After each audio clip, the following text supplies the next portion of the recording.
You'll eat raw salmon without thinking twice. You order it at a restaurant, pop it into your mouth, done. But hand someone a piece of raw beef. Just as fresh, just as clean.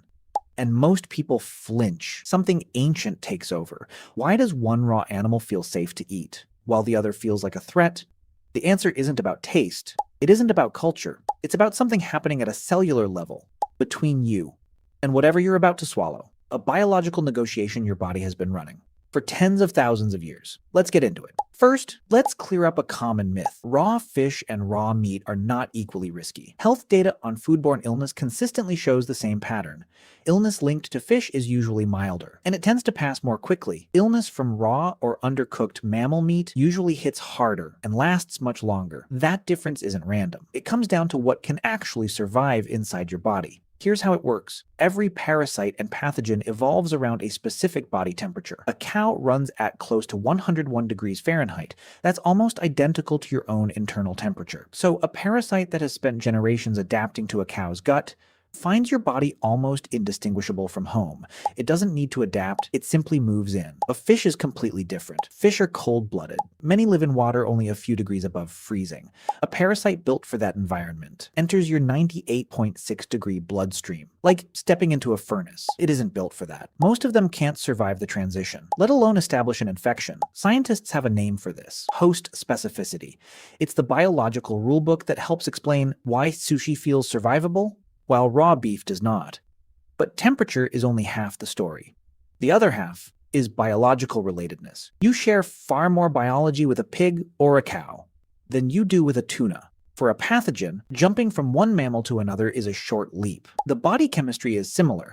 The internal structure is similar. Even the immune landscape is similar. Fish sit much farther away from you on the evolutionary tree, so most of the organisms living inside them simply don't have the tools needed to unlock a human body. That's one reason. Why Trichinella spiralis, one of the most notorious meat-borne parasites in history, targets pigs, bears, and other mammals almost exclusively. It has no interest in fish, because fish don't provide the conditions it needs to survive. For most of human history, people knew nothing about parasites or bacteria. They only knew one thing: raw meat sometimes killed people. Undercooked pork could mean weeks of fever, muscle pain, sometimes even death, and nobody knew why. Now imagine early humans, tens of thousands of years ago, standing over a freshly killed animal. No refrigeration, no science, just hunger and a choice. Eat it now, raw, or spend the time building a fire. The groups that cooked their meat thoroughly lost fewer people. Fewer deaths meant more descendants, and over countless generations, that caution became instinct, quite literally. It was passed down as disgust. The smell of raw mammal flesh making you recoil today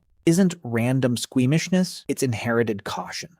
A warning passed down from ancestors who paid for that lesson with their lives. Fish never carried that same warm-blooded threat, so that deeply wired alarm never became attached to fish in quite the same way. So, does that mean raw fish is completely safe? Not quite. It simply follows a different set of rules. Fish absolutely carry parasites. The best known example is probably Anisakis. These are small worms that coil themselves inside fish muscle tissue. But Anisakis evolved for a different kind of host: seals, whales, and other marine animals.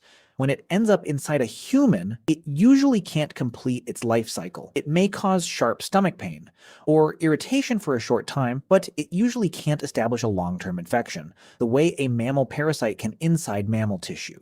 Your body is a dead end for it, not a new home. So how did people figure out which raw fish was safe to eat? Long before anyone understood microbiology, almost entirely through trial and error, and a lot of unfortunate lessons. Along the coasts of Japan, generations of fishermen noticed patterns. Fish pulled straight from cold, deep water rarely made anyone sick. Fish left sitting in the sun, or caught in warmer, shallow water, caused problems much more often. Nobody knew the word bacteria. They simply knew cold and fresh meant safer, and they built an entire culinary tradition around that observation, the foundation of sashimi and sushi, centuries before science could explain why it worked.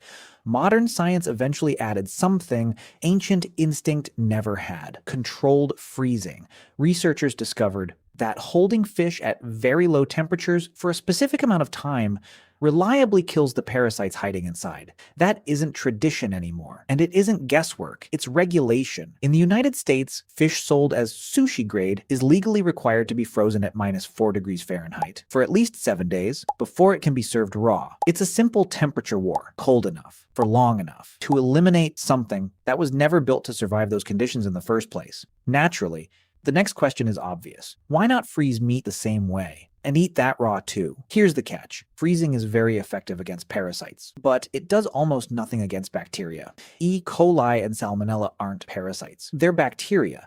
They live on the surface of meat, and unlike cold-sensitive fish parasites, many of these bacteria barely care about freezing temperatures. Cold slows them down, but it doesn't reliably kill them. The one thing that consistently destroys them is heat. Real heat. Sustained heat. That's exactly why cooking meat thoroughly still matters, freezer or not. So hidden behind one simple everyday choice are two completely different biological battles. The risk with raw fish is mostly parasites, and parasites are vulnerable to cold. The risk with raw meat is mostly bacteria, and bacteria usually are not. It's the same question. Is this safe to eat raw? But underneath, the biological answer is completely different, and maybe that's the real takeaway.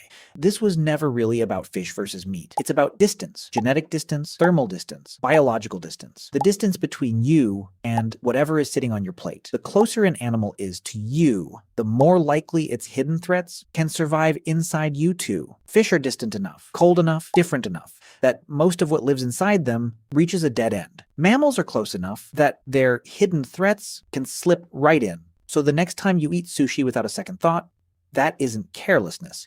It's your body running a calculation, built over millions of years of trial and error. And the next time raw meat makes your stomach turn, that isn't squeamishness either. It's tens of thousands of years of ancestors who learned the hard way that some flesh is simply too close to your own to eat unprepared.